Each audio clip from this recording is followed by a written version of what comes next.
Prepare yourself for battle, heroes. Welcome, everybody, into Heroes Lounge Division 2. My name is Bahamut. On the left side, we have the Murloc Inquisition with, guess what?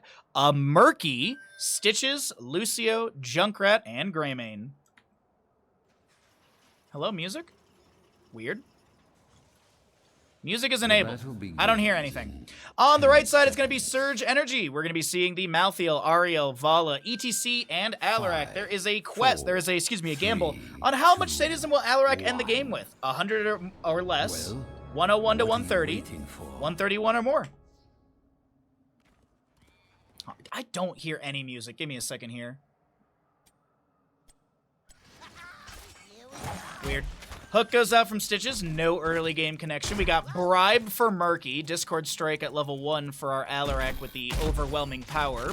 ETC with Block Party, Fireflight Quiver on the Vala, we'll check on the stacks later on. Malthael with the On a Pale Horse to be able to make quick rotations from the mid to top as an ETC finds the heel of that Junkrat, and First Blood will go over to the side of Surge Energy. Meanwhile, in the top lane, Malthael up against the Murky. Yep, triple gamble going. I know. Zig is in panic already because of triple gamble. But it looks like we got odds on all three, and that's the best thing that we were hoping for. Towers of Doom, map number 1 in this best of 3 series here in Division 2 of Heroes Lounge, the second highest division of the season. Hook going out from Stitches right there. No one to be pulled out of position from that one. Looks like audio levels are pretty decent right now. I don't think I need to change anything else, so we'll leave it as is unless chat has complaints.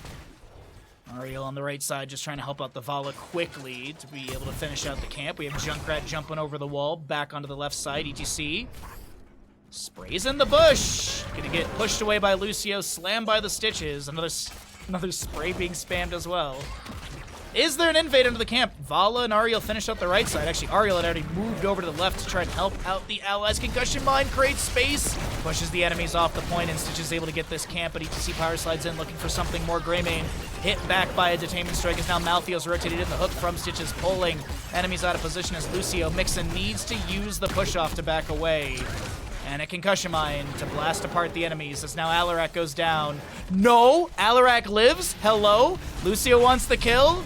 He won't be getting it just yet. Hook goes out onto that Vala. She's pulled out of position. It is Krita the Hunter for her. She could lose a Gambit, and it looks like she will.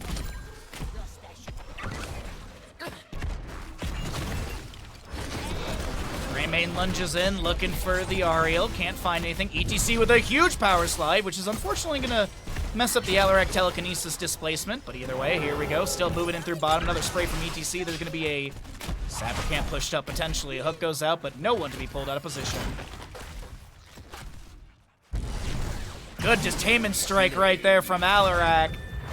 A handful of sadism coming through. He probably got the Show of Force 2%, and he also probably got the kill. So he's probably at 100 and something. Oh, it doesn't show on the screen. Okay, 106 actually. 106 already coming through from just the kills. I don't think there's any Show of Force scaling. Unfortunately, we cannot take a look in this UI.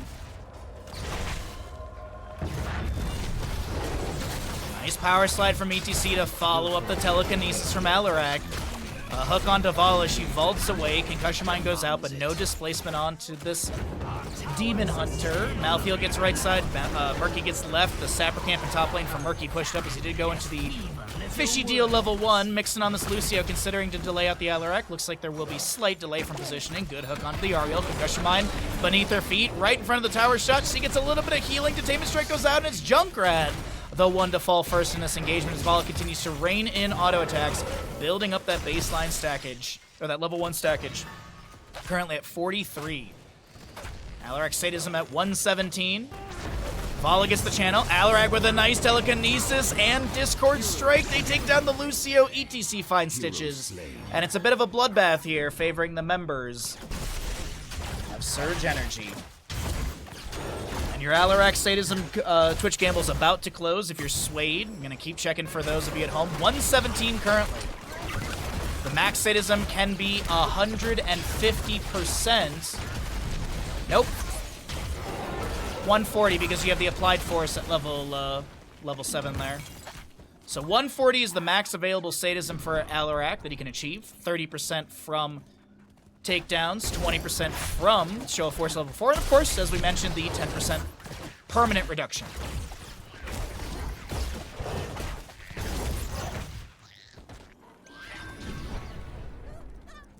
No steal onto the left side. Boombox down from the Lucio to provide a little bit of vision. We also have Dirty Trickster for the Junkrat, which I don't disagree with at all. It's got a 15-second cooldown, trigger, or 20-second cooldown, excuse me, and good triggering effects upon low health or even Alarak combinations. ETC, or even ETC actually, as the ETC power slides in, finds the Greymane. Ovala with the autos coming through, and golly gee, 7-1 in kills, favoring the side of Surge Energy. We got boss up and available. That was that cackle you heard in the background. Camps, or objective phase in the top left and right, are going to be spawning soon. The priority in bottom lane is to grab this bell tower in favor of Surge Energy. Murloc Inquisition looking to stall or shut that down. We'll see if Murky's going to be able to do anything against the Malthea, but while we're looking here in bottom lane, Stitch is just absolutely battered by the Vala at 62 stacks currently. And we'll have our objective phase here. I'm assuming this is just going to be traded shots, 3 for 5, favoring the side of Surge Energy. Murky, oh wait, ETC stage on the left-hand side. Murky not delaying out the right. ETC gets a power slide afterwards. Face melt into this Greymane. Tame and Strike misses. Vala vaults in, and that's a good Alarak telekinesis as we get the 5 shots in from the right side channel. Another 5 coming through. I don't think there's going to be anyone to delay this out, and yes. Another 5 rain into the enemy core. 10 shots in total this round. 22 to 36 in core HP. As a hook from Stitches goes out in mid lane, but no Gorge. No level 10 picked up just yet. 9 and some change for the left-hand side of Murloc Inquisition. And those extra kills, as we mentioned, are really bolstering that experience bar. It's a 2-level lead for Surge Energy. Still holding bottom lane. Next objective phasing is going to be Singular in the center. Alarak looks for the combo. High five from Lucio. There's going to be a hook, a Gorge onto the Alarak. Is he going to be displaced to the point where he's taken down? He's definitely dead here. Alarak sadism back down to 90. Twitch first gamblers happy about that one. A hook, a slam, a cursed bullet. ETC power slides in, but no mosh, but it's stage dive. Remember that. As Murky comes in for the flank. March of the Murloc. No, he's Octograb. Last right, Crystal Aegis, Rain of Vengeance, stage dive as it's being activated by the ETC counter-strike for the Alarak power slide in. Looking for that Lucio as Mixin will be taken down. Greymane did have the cursed bullet. We have Riptire, Junkrat, as well as High Five, Lucio, Octograb, Murky, and we saw the Gorge not too long ago from Stitches.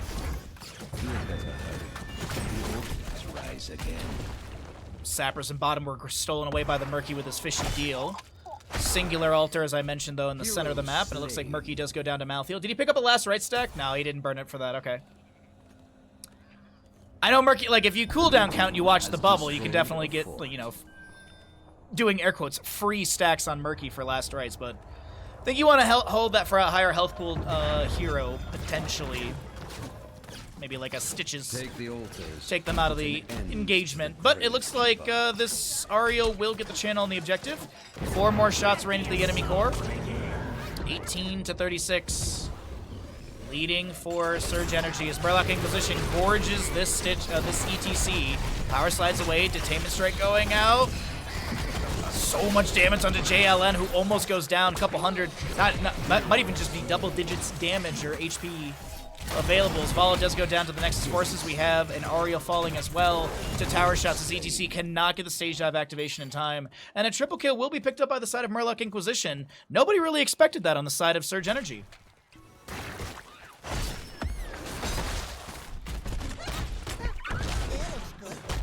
No one really expects the Murloc Inquisition.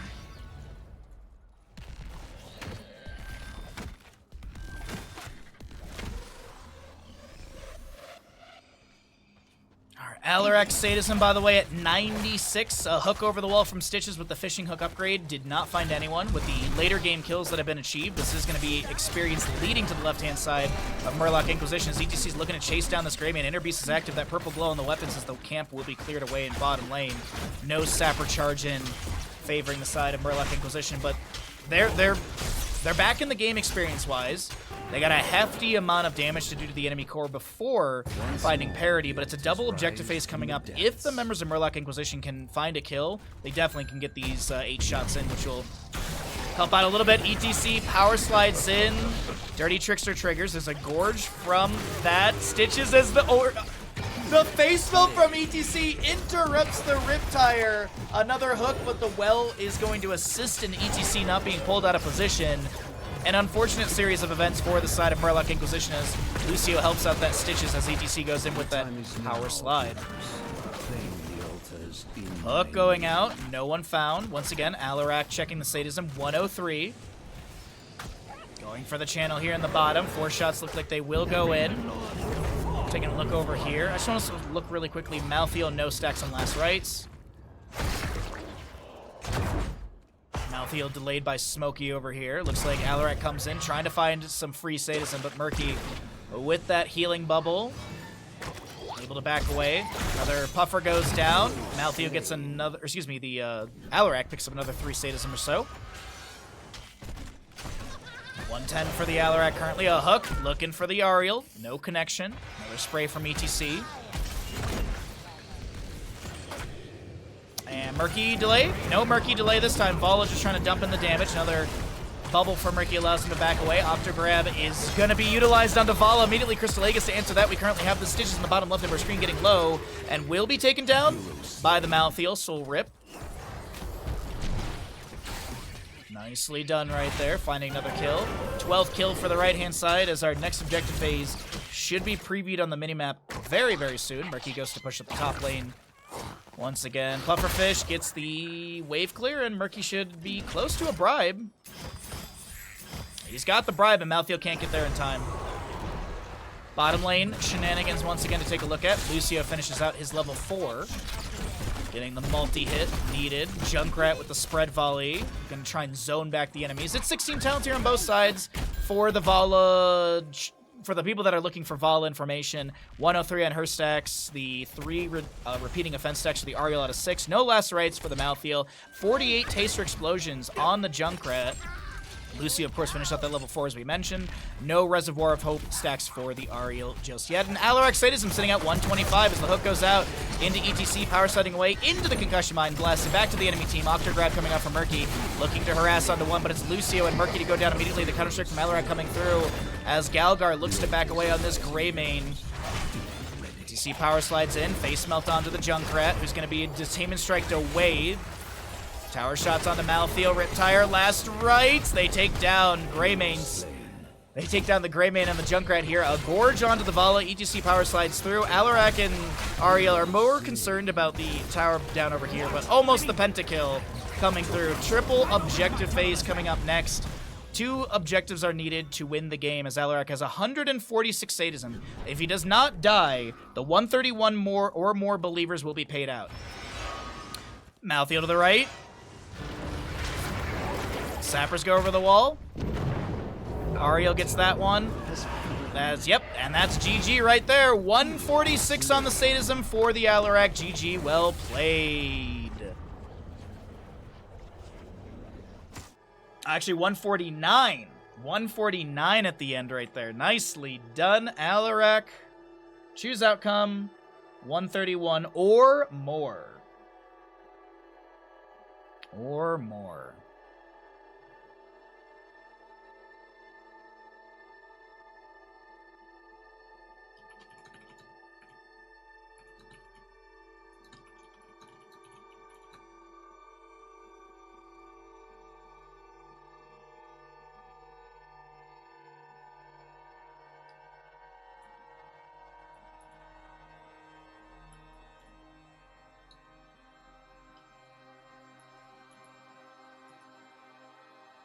Prepare yourselves for battle, heroes. Prepare yourselves for battle, everybody. Welcome in. We are here in map number 2 in our first best of 3 of the day for Heroes Lounge Division 2. My name is Bahamut. On the left-hand side, we've got Murloc Inquisition with a Vala, Kerrigan, Stukov, Chen, and Garrosh. Right side of the map is going to be Surge Energy. We'll have an Anduin, Sylvanas, a Nubarak, Hogger, and Li Ming. We got a Twitch gamble for Vala. She's going to be going into Q build. So when she hits an enemy hero, she get a stack 4, for her repeating 3, arrow. 2, 1. And how many stacks will she have by the end of the game? 40 or more, Begin. 39 or less. There's a level 4 talent that allows you to get a second charge or a reset on your Q charge if it's taken. And then at level 20, if we make it there, there's Acrobat, which is like 4 hungering arrows can be fired out, depending on cooldown timings and stuff. But you know what I mean? There you go. Just got back from lunch, and we're talking about front page. Huh? No, but I did get the email this morning. Sorry. I did get the email this morning. I will be on front page for our subathon. Funny enough, the preview of the email said, Twitch front page promotion -no. And I was like, wow, that is really mean of Twitch. And then I read the email. I was like, you've been selected. I'm like, wait, what? Turns out it said no reply, but it only put the no on my phone. So I was like, oh, I didn't get front page. And then it was like, you have front page. It's like, wait, what? But yeah, we'll be on front page on February 19th for the subathon, everybody. Which we will be giving away Corsair products, shipping worldwide. The Corsair giveaways are on the Hararo, which is if you do exclamation subathon, that'll give you the schedule. It'll be localized to your time zone based on your browser.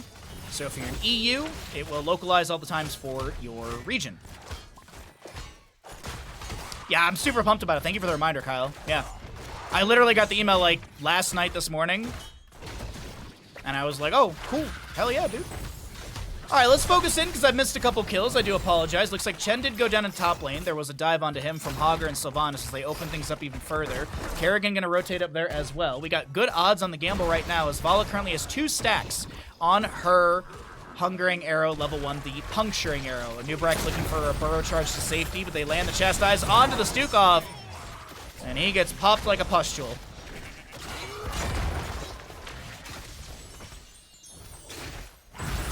I'm free that week too. The week after I wasn't going to be around. Oh, are you going on vacation, bud? Is front page for affiliates only? Partners. You can only apply to Twitch front page if you're a partner, or if you're like a super big affiliate or something like that, and maybe you don't have the partner contract, but due to like, I don't know, country reasons or something like that. But front page is like 99% for partners. I don't think I've ever heard of an affiliate being on there.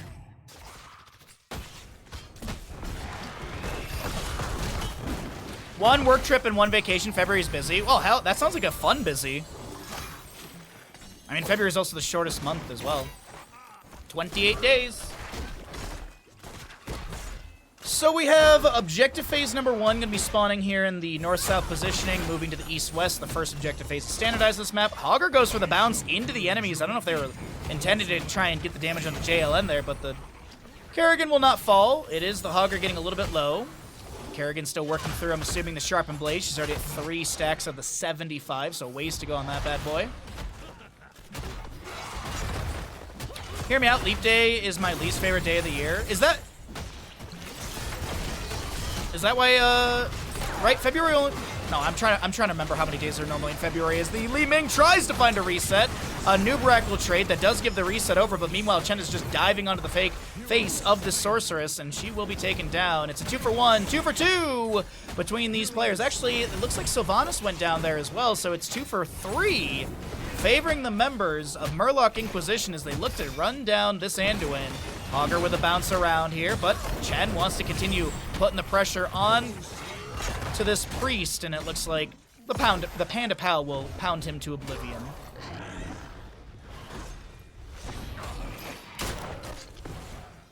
On a Leap Day, I'm literally working for free. Then you should just take the day off.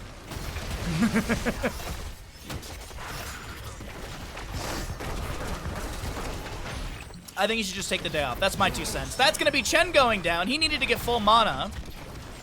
As our Hogger is going to be looking to step in. Ooh, wait, hold on. Toss onto the Nubrak. Burrow charges away. Kerrigan looking for a rampage amount of damage into the Hogger, and we'll be able to find it. It's a 1-for-1. Solo laner for solo laner.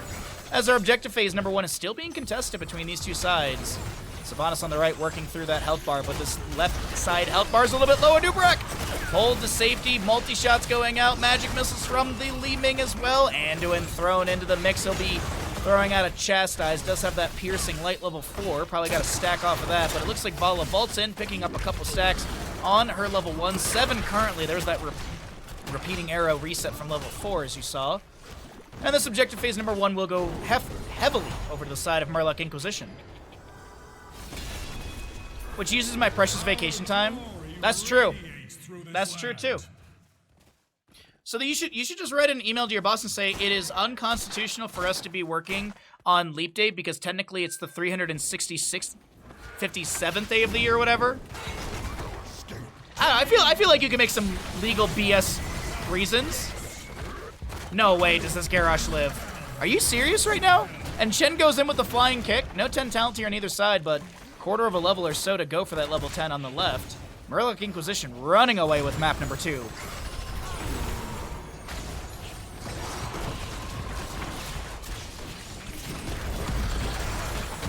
Chastise from the Anduin going out. Some magic missiles being thrown in. Arcane Orbs thrown back as well. Seems like the Immortal is going to be able to move past the fort front gate, get some damage onto the fort, but I think it'll be dropped down to around 50%.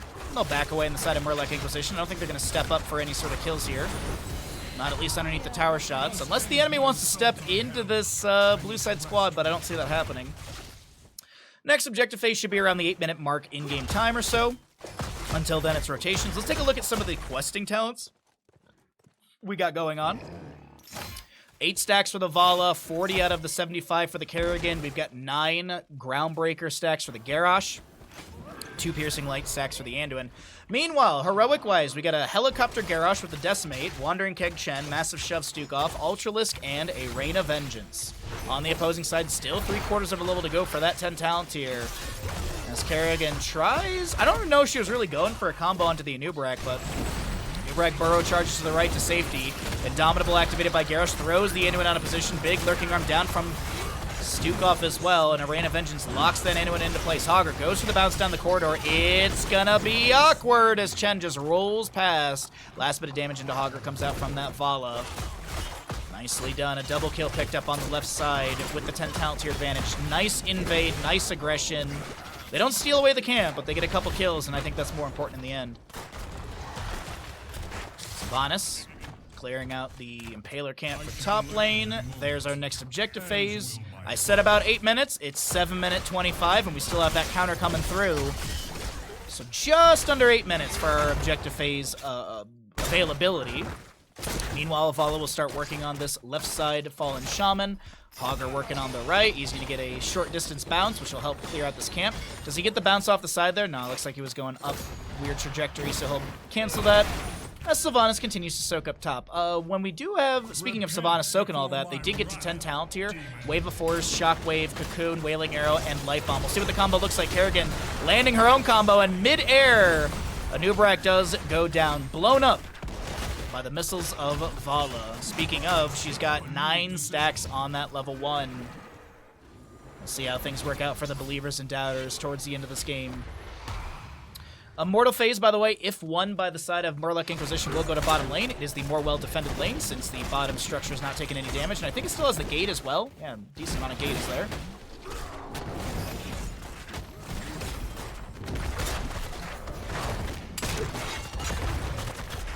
Flying Bug now, upgraded to Falstad.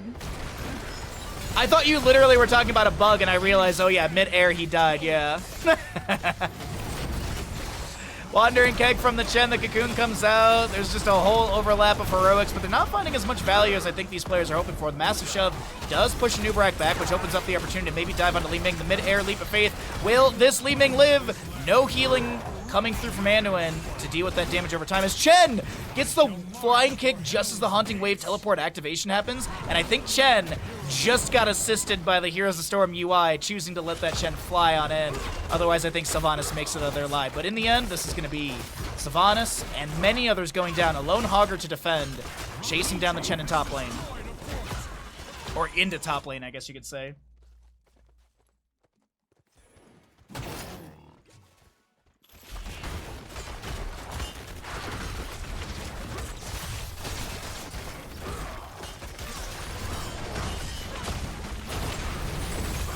Chastise from the Anduin, looking for somebody. No one found on that.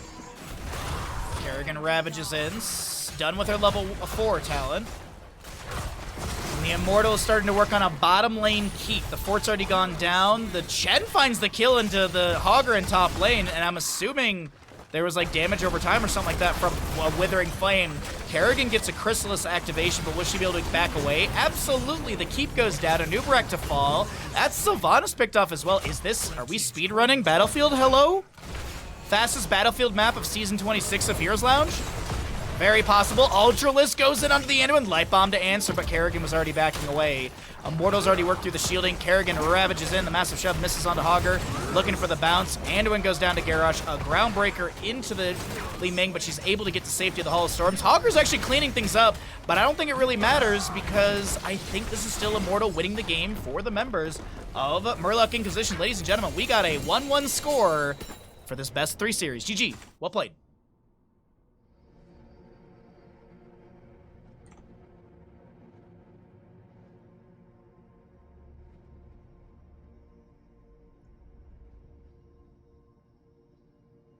All right, Vala had 39 or less stacks. 39 or less. Nicely done.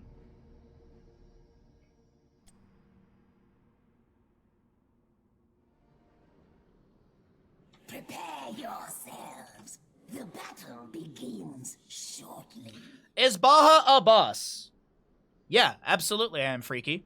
Welcome in, everybody, to map number 3 in Heroes Lounge Division 2. My name is Bahamut. Thank you all for joining me today. Thank you for your patience through the small ad breaks that we're trying to run off or out of games. But let's get into it. We have on the left side Murloc Inquisition, who just took a map, a really good, clean Battlefield map off of Surge Energy, but Surge Energy.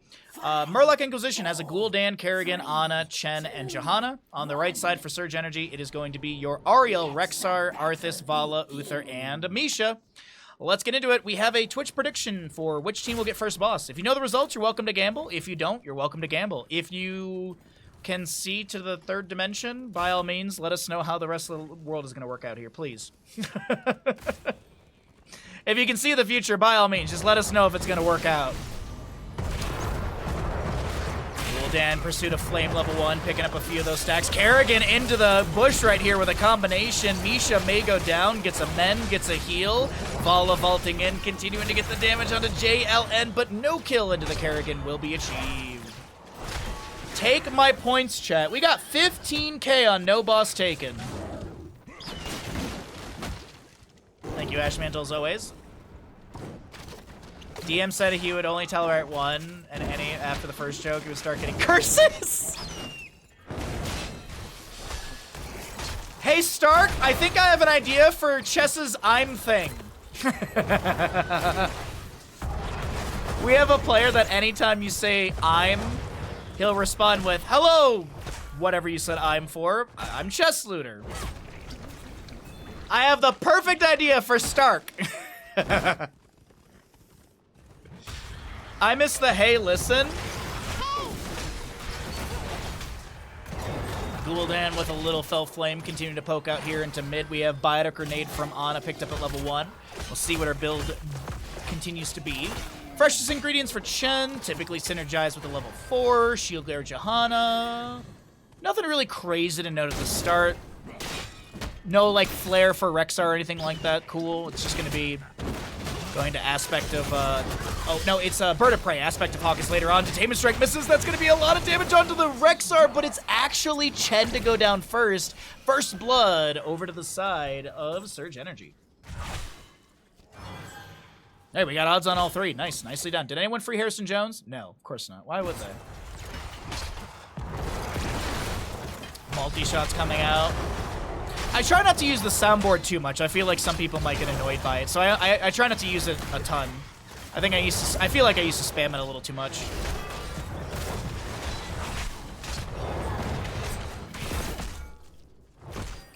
Ashmantle, thank you. Thank you, Ashmantle. Anyways, all right, let's... Is this a best of 3? Yes, it is. Yes, it is. All games for Heroes Lounge are best of 3 outside of playoffs.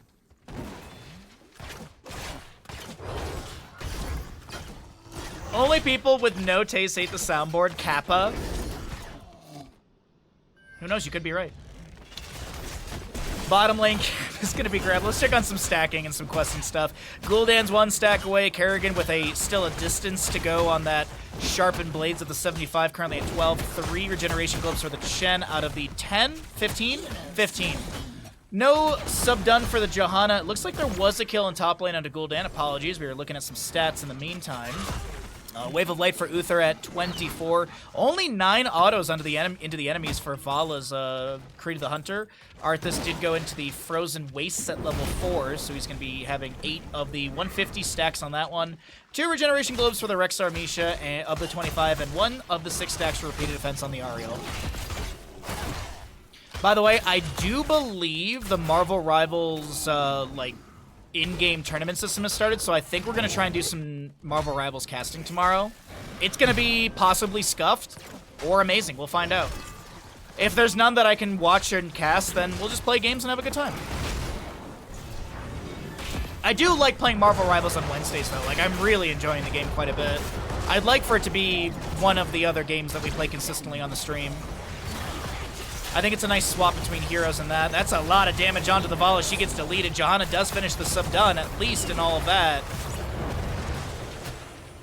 Actually, not even at least. Sorry, I misremembered who had Johanna. It's actually a double kill sub done. That's actually huge for the side of Murloc Inquisition. They got everything they wanted there before Red Web Weaver Descent as well. Easy way to clear out these waves. I don't think much siege value should be found by Surge Energy. Death timers are low, but wave clear is pretty good. I mean, Chen's already working through bottom. Top lane is already at 50%. Gul'dan will have no problem with mid. This should not get much value for the side of Surge Energy, and that's a rough go. Also, Johanna finishing Subdue, that 80% slow anytime you're hitting an enemy hero is very good.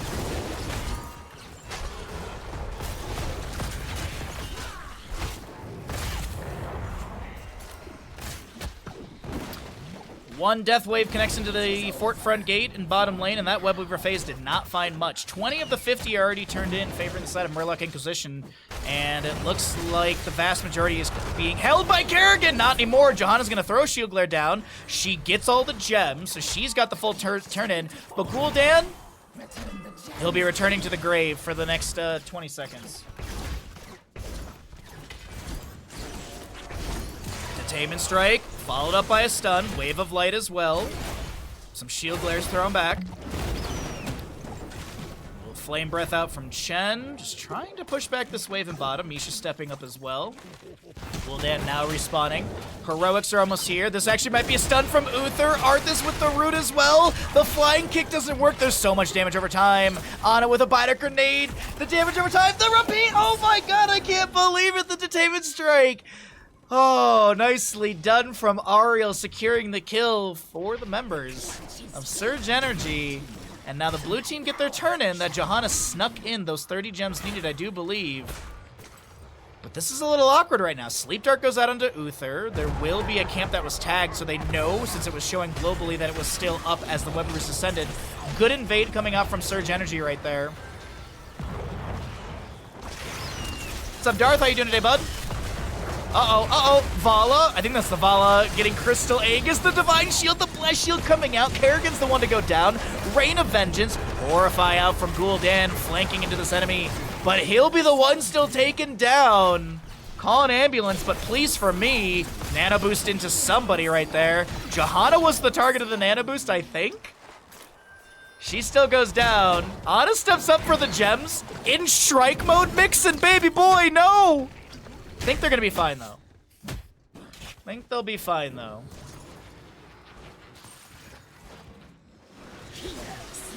What? Chen takes down the Rexar. I did not expect that to happen in bottom. Get my house packed up. Do you have, like, a hard set date when you're out, bud? Or is it just, like, you're just slowly kind of working through it?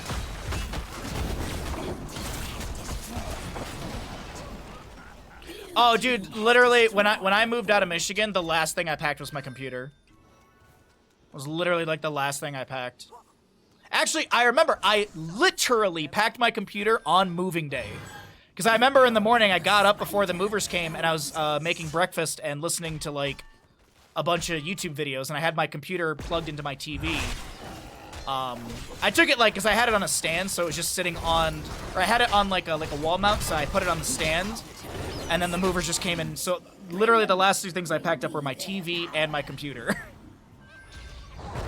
It's the last 2 things I packed up.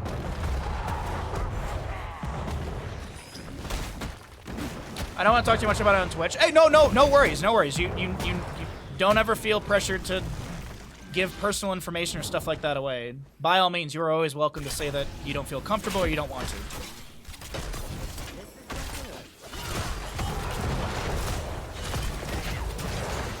No worries at all, bud. Definite respect. That's a good Kerrigan combo onto the Vala. Huge Biter Grenade going out. No, it's not the Biter Grenade. It was the Sins Exposed from the Johanna because it was 35% healing reduction.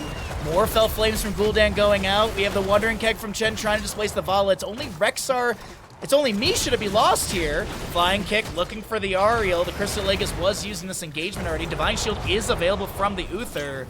As he'll be hearthing out. Flying Kick in from Chen. Uther cancels the hearth. Throws back 1 wave of light. There's the Biter Grenade going out. That minus 100.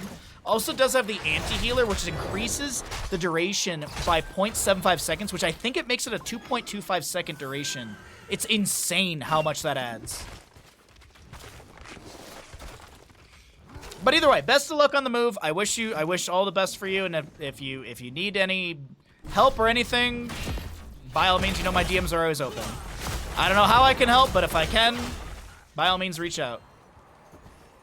Moving as an adult sucks. It's fun like when you're in college because you don't have a whole lot of shit. But as an adult, you're like, I got this, and I got this. And it's like, oh, do I want to take the pool table or sell it?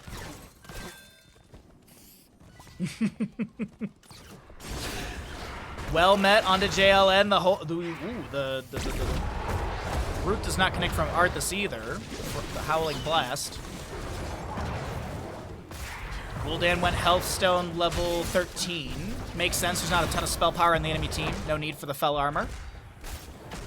Did go for the cooldown reduction on Corruption with Fell Flame.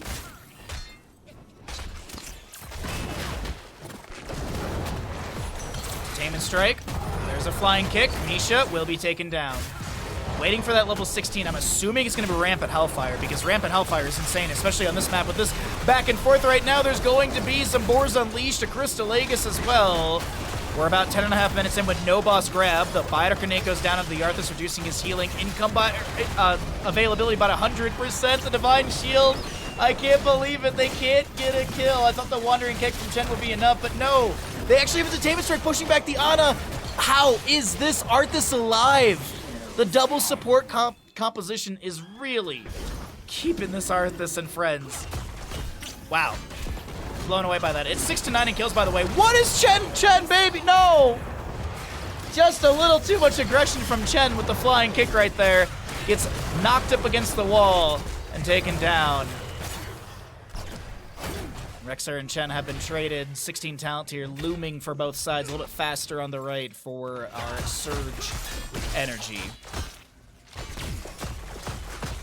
No, you're good, Darth. You're good, bud. You're a lovely person in this community. Of course, you're welcome to talk about these things. It's just, I'm just slow at reading everything. That's all.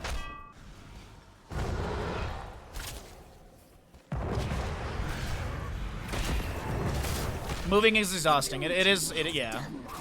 As I said, it was fun in college when it's like 2 or 3 carloads. Now that it's like a moving van and this and that and yeah. But you can always get your friends and you can give them pizza. Defend yourselves or perish.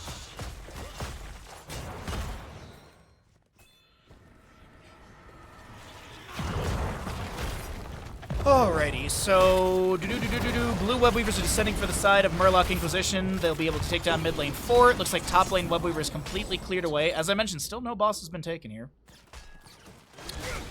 The no boss taken currently leading. If no boss taken wins this, that'll actually be wild. It's a very rare occurrence. Especially on this map where it's seemingly a win condition. Sleep Dart goes out, no Vala connection. Web Weaver Throws down the Death Wave, getting some more damage onto the keep here in mid. The gate has already gone down. Howling Blast. Kerrigan answers back with a combo. There's going to be a Crystal Aegis onto that Arthas. They're looking to step up even further, and that's a Divine Shield put onto the Vala. It's the Horrified from Gul'dan comes out, and Vala is just cleaning up this engagement. The Manticore damage is just absolutely unstoppable. A Shield Glare will be thrown back, but that ain't going to stop Vala. There's a Howling Blast for the root. Chen throws down the Keg Splash, and Johanna will be picked off as well. Detainment Strike onto Chen, but what's the call? Is it boss plus Webweaver? Someone's going to go tag the boss. 35 gems will be turned in by the Uther. It looks like boss will go over to the side of Surge Energy.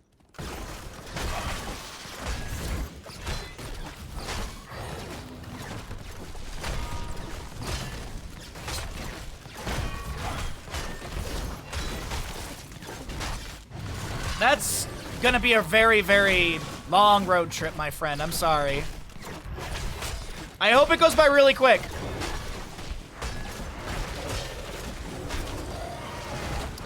And Surge Energy grabs for... Hey, players, stop that. Surge Energy will get the first boss of the game. Let's pay out the people before I forget. So Surge, paid, go. There we are. Congratulations to the Surge believers. They will be able to get Webweaver plus this.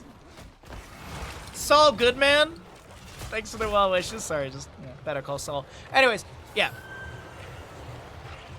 We're rooting for you, bud. Hopefully it goes easy. Hopefully you get to settle in quick, and hopefully you're done and you can move on with better things.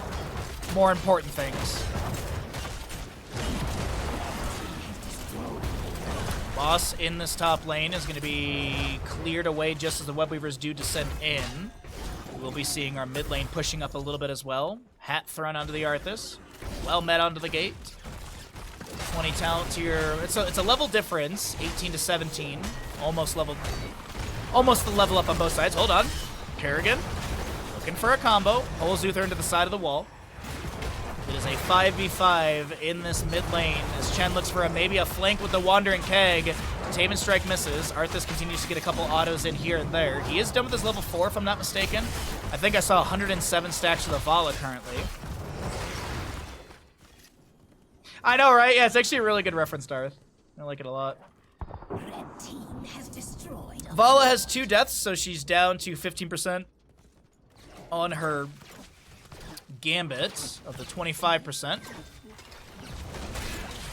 This steps up, slowed by the Johanna, lands the Howling Blast. Chen currently dealing with Misha as the bottom lane Webweaver will be cleared away. A Shield Glare goes out, but I don't think they got a dismount or anything.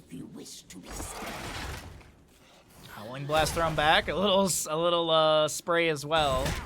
A massive flying kick in from Chen did go for that range increase. There's gonna be a Vala Rain of Vengeance. Meanwhile, Kerrigan with the Ultralisk just burns through that Rexar. She's ravaging in further. Doesn't land the CC needed onto Vala, who will be able to get a Divine Shield. The Crystal's activated by the Kerrigan, as well as stun from Uther. The Crystal Aegis onto Arthas just as the Fel Flame should have connected, but it's a low cooldown, and Gul'dan's got another one to take down that Arthas.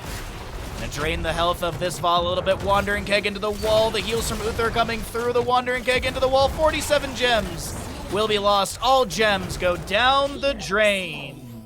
Red team dominated.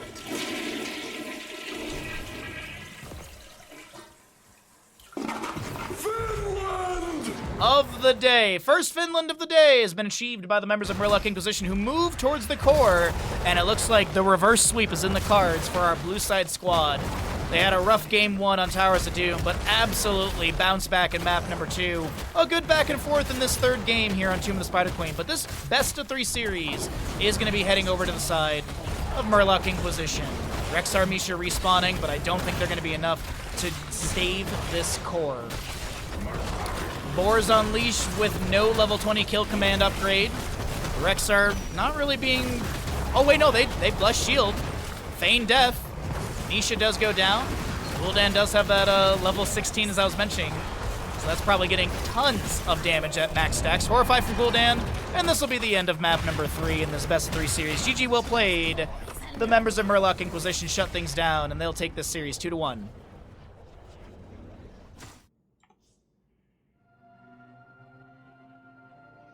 Also, I saw a preview for a Mashal. Definitely on my watch list after the new season of Recruits in the show currently watching, which I don't want to say because it's cheesy daytime TV and worth making fun of me over. I would not make fun of you over the TV that you watch. Seriously, I will not. If you want to enjoy daytime soap operas, enjoy it, dude. It's not like we're hanging out and you're making me watch them. If you're enjoying it, enjoy it. But yeah, Mashal's really good. Mashal the anime, yeah. Mashal, it's like Magic and Muscle or something. It's on Netflix. There's one season. It's that show, and I am not exaggerating. There are at least once per episode, I feel like I had to pause to laugh because I was laughing so much. I had to pause so I could actually like laugh, get the laughs out, and then I could go back to watching the show because like, oh dude, there's one joke per episode that always had me in stitches.